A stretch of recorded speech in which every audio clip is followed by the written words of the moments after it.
벤치프레스 150kg을 거뜬히 아주 가볍게 들어올리는 엄청난 근육질의 보디빌더가 있다고 한번 상상해보시죠. 오, 네, 아주 훌륭한 피지컬이겠네요. 네네, 겉보기에는 정말 완벽한 상체를 가졌거든요. 그런데 정작 찬장 윗칸에 있는 그 가벼운 커피잔 하나를 꺼내려고 팔을 뻗을 때마다 어깨에 날카로운 통증을 느끼는 겁니다. 아, 현장에서 정말 너무나 흔하게 마주하는 상황이네요. 그렇죠. 이게 힘이 부족한 것도 아니고 어깨 관절 자체가 망가진 것도 아니거든요. 진짜 범인은 관절이 아니라 그 관절을 싣고 흉곽 위를 미끄러지듯 움직여야 하는 보이지 않는 토대, 그러니까 그 토대가 제멋대로 덜컹거리고 있기 때문이죠. 맞습니다. 사람들은 흔히 어깨가 아프다고 하면 움직임이 가장 크게 일어나는 상완골이나 관절 와순 같은 바깥쪽 구조물에만 집중하는 경향이 있거든요. 약간 겉으로 드러나는 것만 보는 거예요. 그렇죠. 하지만 방금 말씀하신 그 토대, 즉 등 뒤에 다소 곳이 얹혀있는 견갑골의 미세한 흔들림을 잡아내지 못하면 근본적인 문제는 절대 해결되지 않습니다. 그래서 오늘 우리가 파헤쳐볼 주제가 바로 그 토대의 비밀입니다. 오늘 함께 심층 분석할 자료는 홍성은 물리치료사의 뉴만 키네지올로지 상지 파트 5주차 강의 내용이고요. 네, 아주 밀도 높은 강의죠. 맞아요. 지금 이 순간에도 현장에서 환자나 회원들의 움직임을 매의 눈으로 관찰하며 고민하고 계실 물리치료사, 필라테스 강사, 트레이너 선생님들을 위해서 저희가 아주 깊이 있는 탐구를 준비했습니다. 시간 4주차의 마인드맵 복습 내용은 과감하게 생략하겠습니다. 네네, 바로 넘어갔죠. 우리는 곧바로 5주차 본 강의의 핵심 중의 핵심, 견갑골의 동적 안정성이라는 미션으로 직진합니다. 자, 이 부분을 본격적으로 한번 파헤쳐볼까요? 좋습니다. 동적 안정성, 이 단어가 오늘 대화를 관통하는 가장 핵심적인 키워드거든요. 어깨 관절의 그 가동성 때문인가요? 맞아요. 어깨 관절, 즉 관절화 상완 관절은 인체에서 가장 화려하고 광범위한 가동성을 자랑하잖아요. 하지만 그 가동성은 견갑골이 흉곽 위에서 얼마나 묵직하고 안정적으로 버텨주느냐에 전적으로 의존합니다. 아, 묵직하게 버텨줘야 한다. 네, 견갑골의 안정성이 무너지면 방금 오프닝에서 말씀하신 보디빌더처럼 팔을 움직이는 모든 궤적에서 마찰과 충돌이 그야말로 우당탕탕 발생하게 되는 거죠. 그렇다면 그 안정성을 만들어내기 위해서 우리 몸의 근육들이 어떻게 역할을 나누고 있는지부터 살펴봐야 할 텐데요. 네, 아주 중요한 접근입니다. 강의 자료를 보면 근육을 두 가지 그룹으로 아주 명확하게 나눕니다. 몸통 중심부에서 견갑골을 잡아주는 승모근이나 전거근 같은 근유부 안정자, 그리고 어깨와 팔을 직접 움직이는 삼각근이나 상완이두근 같은 원위부 가동자로 말이죠. 네네. 흔히 이걸 그 흔들리는 카누 위에서 대포를 쏘는 것에 많이 비유하잖아요. 아, 그렇죠. 카노와 대포 비유? 견갑골이라는 거대하고 튼튼한 전함이 바다 위에서 굳건히 버텨줘야 팔이라는 대포를 정확하게 쏠 수 있다는 식으로요. 와, 이거 정말 찰떡 같은 비유 아닙니까? 맞아요. 그 비유가 직관적이긴 합니다만 여기서 매력적인 부분은 사실 인체의 역학이 그보다 훨씬 더 정교하게 돌아간다는 겁니다. 그래요. 어떤 점에서 더 정교한가요? 단순히 덩치가 큰 전함이라고 해서 무조건 안정적인 게 아니거든요. 여기서 우리가 집중해야 할 역학적 개념이 바로 내적 모멘트 팔입니다. 잠깐만요. 내적 근육의 두께나 단면적이 막 엄청 크면 힘이 세고 안정성도 높을 거라고 직관적으로 생각하기 쉽잖아요. 회전 중심축에서의 거리가 도대체 왜 그렇게 중요한 건가요? 물리학에서 토크, 즉 회전력을 만들어내는 공식이 힘 곱하기 거리잖아요. 회전 중심축에서 멀리 떨어져서 부착된 표층의 큰 근육들은 이 거리가 길기 때문에 팔을 크게 휘두르는 강력한 토크를 만들어냅니다. 아, 거리가 머니까 크게 움직이는 거군요. 그렇죠. 반면에 회전 중심축에 아주 가깝게 다닥다닥 붙어있는 심부 근육들은 거리가 짧아서 큰 움직임을 만들어내지는 못해요. 대신에 이 근육들은 수축할 때 관절면을 향해 뼈를 수직으로 강하게 압박하는 벡터를 생성하거든요. 수직으로 압박한다고요? 네, 관절이 궤도를 벗어나지 않도록 1에서 2mm 단위의 아주 미세한 중심화를 만들어내는 겁니다. 와, 이거 약간 톱니바퀴가 맞물려 돌아갈 때 겉에서 크게 돌리는 핸들이 있고 그 안쪽 심축이 흔들리지 않게 꽉 잡아주는 정밀한 베어링이 따로 있는 거랑 똑같군요. 오, 베어링 비유 아주 좋습니다. 완벽하네요. 그러니까 근유부 안정자 중에서도 중심축에 가까운 심부 근육들은 관절을 속해단에 밀착시키는 역할을 하고 겉에 있는 큰 근육들은 그 토대 위에서 큼직한 움직임을 만들어내는 완벽한 분업 시스템이네요. 정확합니다.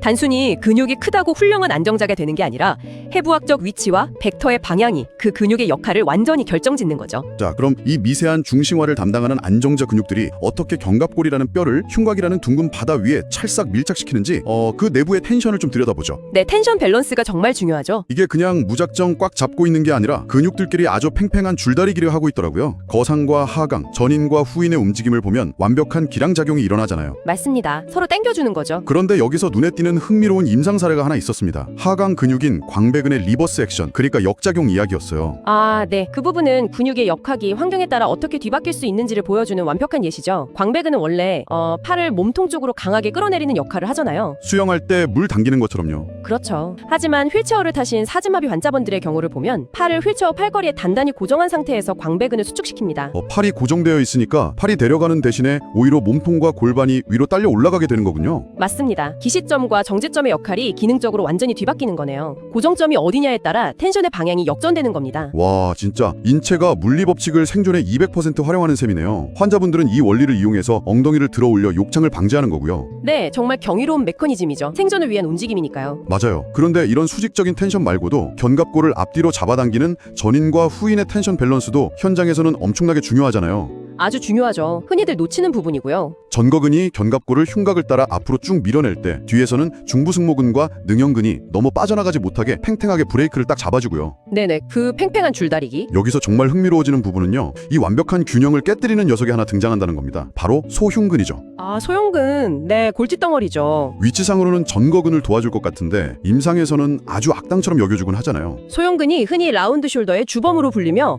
진짜 악당 취급을 받긴 합니다. 소형근이 짧아지고 뻣뻣해지면 견갑골을 앞으로 기울어지게 하는 전방경사, 안쪽으로 도는 내회전, 그리고 밑으로 처지게 하는 하방회전을 동시에 유발해버리니까요. 한 번에 세 가지 문제를 일으키네요. 그러니까요. 하지만 여기서 임상가분들이 반드시 짚고 넘어가야 할 통찰이 있습니다. 단일 근육 하나를 악당으로 규정하고 그것만 막 마사지하거나 늘려준다고 문제가 근본적으로 해결되지 않는다는 점이에요. 그럼 어떻게 접근해야 하죠? 강의에서 강조하는 텐세그리티 개념을 적용해야 합니다. 아, 텐세그리티 구조요. 건축에서 뼈대와 케이블이 서로 텐션을 팽팽하게 유지하면서 전체 형태를 유지하는 그 구조물 말씀이시죠? 맞습니다. 인체 역시 뼈라는 압박 구조물과 근막, 근육이라는 장력 구조물이 거미줄처럼 아주 촘촘하게 엮여서 스스로의 형태를 유지하거든요. 뭔가 텐트 치는 거랑 비슷하네요. 맞아요. 텐트의 폴대와 밧줄을 한번 상상해보세요. 밧줄 하나가 너무 팽팽하게 당겨져서 텐트가 한쪽으로 찌그러졌을 때 단순히 그 밧줄 하나만 느슨하게 푼다고 텐트가 원래 모양으로 탁 돌아오진 않잖아요. 아, 반대쪽 밧줄들의 텐션도 함께 재조정되어야 밸런스가 맞겠군요. 그렇죠. 그래서 거울을 보고 환자 스스로 자신의 텐션을 자각하는 훈련이 필요하다고 강의에서 강조하는 겁니다. 아, 단순히 소형근만 막 문질러서 풀어주는 게 아니라 뇌가 스스로 견갑골 주변의 전체적인 장력 불균형을 인지하고 재설정하도록 만들어야 한다는 뜻이네요. 아주 정확한 지적입니다. 근육은 결국 뇌의 명령을 받는 하드웨어일 뿐이니까요. 전체적인 장력의 재분배, 즉 텐세그리티의 회복 없이는 국소적인 치료는 그냥 임시 방편에 불과하죠. 자, 그럼 이제 이 텐세그리티가 어느 정도 회복되어서 견갑골이 움직일 준비가 딱 되었다고 가정해 보겠습니다. 네, 세팅이 끝났네요. 이 토대가 만들어내는 가장 복잡하고 드라마틱한 움직임, 즉 우리가 팔을 머리 위로 번쩍 들어 올릴 때 일어나는 상방회전 기전으로 넘어가 보죠. 흔히 힘의 짝이라고 부르는 전거근, 상부승모근, 하부승모근의 삼총사 이야기입니다. 상방회전은 단순히 견갑골이 2차원 평면 위에서 무슨 자동차 핸들 돌듯이 휙휙 도는 움직임이 아니거든요. 그럼 어떤 움직임인가요? 상완골이 위로 올라갈 때 견봉 아래의 공간, 즉 견봉하 공간을 충분히 확보하려면 견갑골은 위로 도는 것뿐만 아니라 뒤로 살짝 기울어지는 후방 기울림과 바깥쪽으로 싹 열리는 외회전이라는 3차원적인 궤적을 반드시 그려내야 합니다. 3차원적으로 움직인다. 네, 이 복잡한 안무를 세 근육이 완벽하게 합을 맞춰 해내는 거죠. 강의 자료에서 이 과정을 세 명이 회전문을 통과하는 것과 같다고 비유했더라고요. 아, 네, 아주 찰떡 같은 비유죠. 첫 번째 사람이 전거근이 묵직하게 회전문을 쑥 밀고 들어가면 상부승모근이 위에서 문을 확 끌어당겨 가속을 붙이고 마지막으로 하부승모근이 반대쪽에서 문을 밑으로 쫙 끌어내리면서 회전을 완성하는 그런 그림이 딱 그려집니다. 그 회전문 비유가 직관적인 이해를 돕긴 합니다만 실제 그 근전도 데이터를 자세히 들여다보면 조금 더 흥미로운 사실을 발견할 수 있습니다.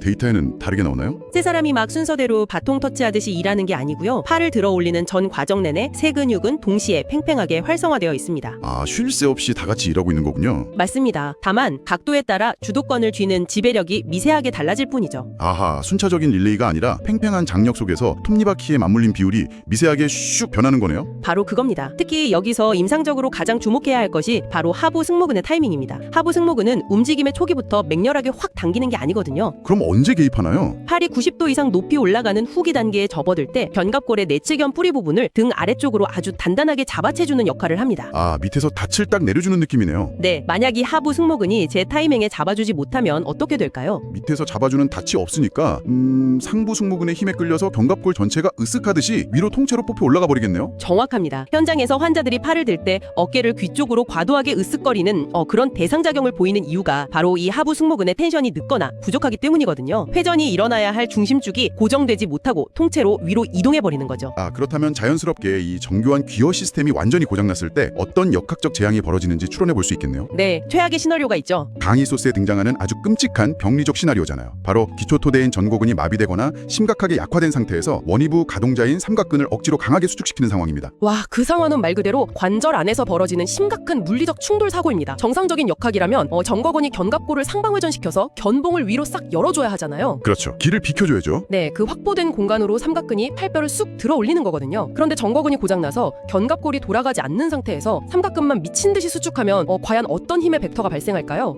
잠깐만요. 머릿속으로 벡터를 한번 그려보겠습니다. 삼각근은 상완골에 붙어서 팔을 위로 막 끌어올리려 할 텐데 삼각근의 기시점은 또 견갑골에 있잖아요. 네네. 그럼 반작용으로 견갑골은 삼각근이 당기는 힘에 의해서 통째로 밑으로 질질 끌려 내려오게 되는 거 아닙니까? 와, 정확하게 짚으셨습니다. 팔뼈는 위로 치고 올라가려 하고 견갑골은 강력한 삼각근의 장력에 의해 역설적으로 하방회전되면서 아래로 곤두박질칩니다. 세상에. 그럼 위로 올라가는 상완골두와 아래로 처지는 견갑골의 견봉 사이에서 그 비좁은 공간을 지나가는 극상근 힘줄이나 점액낭 같은 연부 조직들은 그대로 그냥 샌드위치처럼 확 짓눌려 버리겠네요. 그것이 바로 우리가 임상에서 가장 두려워하고 또 흔하게 마주하는 어깨 충돌 증후군의 완벽한 물리적 발생 기전입니다. 뼈와 뼈가 정면으로 쾅 충돌하는 거죠. 상상만 해도 너무 아프네요. 게다가 전거근이 견갑골을 흉곽에 밀착시켜주지도 못하니까 그 견갑골의 안쪽 과장자리가 등 뒤로 툭 튀어나오는 익상견갑 현상까지 동반되거든요. 어깨의 동적 안정성 시스템이 그야말로 와르르 무너져 내리는 겁니다. 그럼 이게 도대체 임상가인 청취자분들에게 무슨 의미일까요? 이건 진짜 뼈 때리는 교훈을 주거든요. 맞아요. 이건 매우 중요한 질문을 던집니다. 헬스장에서 어깨를 피겠다고 전거근 같은 심부 안정자 세팅은 전혀 아예 안 된 상태에서 사이드 레터럴 레이즈 같은 삼각근 고립 운동만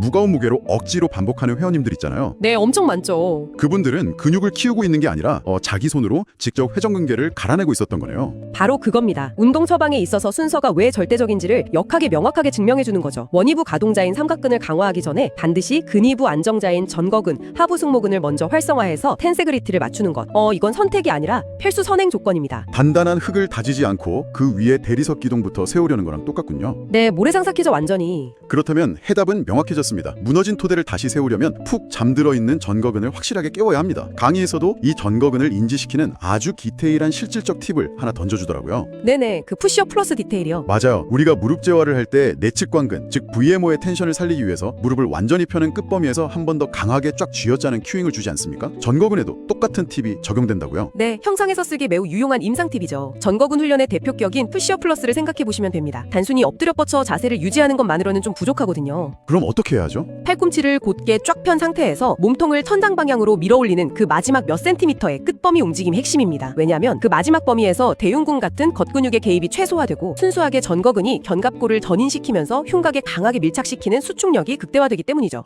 마지막 1에서 2인치에서 흉곽을 밀어 올리며 강하게 쥐어짜는 그 디테일이 뇌에 전거근의 존재를 다시 팍 각인시키는 스위치 역할을 하는 거군요. 정확합니다. 그리고 아까 라운드 숄더 이야기로 잠깐 돌아가서요. 소형근이 짧아져서 어깨가 굽은 환자를 치료할 때도 단순히 소형근만 막 꾹꾹 눌러서 푸는 게 아니라 이런 역학적인 접근이 당연히 필요하겠어요. 물론입니다. 환자의 견갑골이 앞과 안쪽으로 확 쏠려 있다면 우리는 상방회전 삼총사를 활용해서 견갑골의 후방 기울임과 외회전을 유도하는 재활 운동을 설계해야 합니다. 근육을 물리적으로 늘리는 것을 넘어서 관절이 올바른 3차원 궤적 위에서 움직이도록 뇌와 신경계의 패턴을 완전히 다시 프로그래밍해야 완벽한 동적 안정성이 회복되거든요. 와, 단순히 뼈의 위치를 맞추는 게 아니라 텐세그리티라는 장력의 그물망 전체를 조율하는 오케스트라 마이스트로가 되어야 한다는 말씀이네요. 네, 아주 멋진 표현입니다. 자, 오늘 우리는 근위부와 원위부의 역학적 분담부터 시작해서 내적 모멘트 팔의 물리적 의미, 텐세그리티의 팽팽한 균형, 그리고 회전문처럼 돌아가는 상방회전 기전과 그것이 무너졌을 때 벌어지는 끔찍한 충돌 증후군까지 아주 깊숙이 파헤쳐 보았습니다. 네, 숨가쁘게 달려왔네요. 정말 단순한 해부와 감기가 아니라 인체가 왜 이런 구조로 설계되었고 이게 무너지면 어떤 역학적 재앙이 일어나는지 아주 고해상도로 관찰할 수 있는 시간이었습니다. 그런데 오늘 이 밀도 높은 역학적 대화를 마무리하면서 현장에 계신 선생님들께 조금 결이 다른 질문을 하나 던지고 싶습니다. 오, 어떤 질문이죠? 오늘 우리는 내내 근막과 근육, 뼈대 사이의 어떤 물리적인 텐션에 대해서만 주로 이야기했잖아요. 그런데 가만히 생각해보면 우리가 일상에서 극심한 스트레스를 받거나 불안함을 느낄 때 본능적으로 가장 먼저 뻣뻣해지고 막 움츠러드는 곳이 바로 어딘가요? 당연히 목과 어깨 주변이죠. 그렇죠. 네, 오늘 수없이 언급했던 상부 승모근과 목, 어깨 주변 근육들입니다. 그렇다면 선생님들이 현장으로 돌아가셔서 환자나 회원의 덜컹거리는 그 무너진 견갑골 리듬을 마주했을 때 우리는 과연 임상 차트 위에 적힌 약해진 전거근이나 짧아진 소흉근이라는 물리적 데이터만 뚫어져라 바라봐야 할까요? 그 이면을 봐야 한다는 뜻이군요. 맞습니다. 혹시 그들의 얇고 거친 호흡 패턴 혹은 하루 종일 그들의 어깨를 무겁게 짓누르고 있는 심리적인 긴장 상태가 이 정교하고 아름다운 인체의 텐세그리티를 무의식적으로 붕괴시키고 있는 것은 아닐까요? 역학적인 장력과 심리적인 긴장은 결국 하나의 신경계를 공유하니까요. 그러니까요. 다음 세션에서 회원의 굽은 어깨뼈를 관찰하실 때 그 역학적 불균형 너머에 깊이 자리 잡고 있는 긴장의 진짜 원인까지 한번 깊이 상상해 보시길 바랍니다. 임상가로서 환자의 전인적인 맥락을 바라보는 바라보게 만드는 아주 날카롭고 훌륭한 통찰입니다. 현장 임상가분들께 큰 울림이 될 것 같네요. 공감해 주셔서 감사합니다. 여러분의 임상 현장에 새로운 시야가 활짝 열렸기를 바라며 오늘 준비한 견갑골의 동적 안정성에 대한 깊이 있는 탐구는 여기서 모두 마치겠습니다. 들어주신 여러분 감사합니다.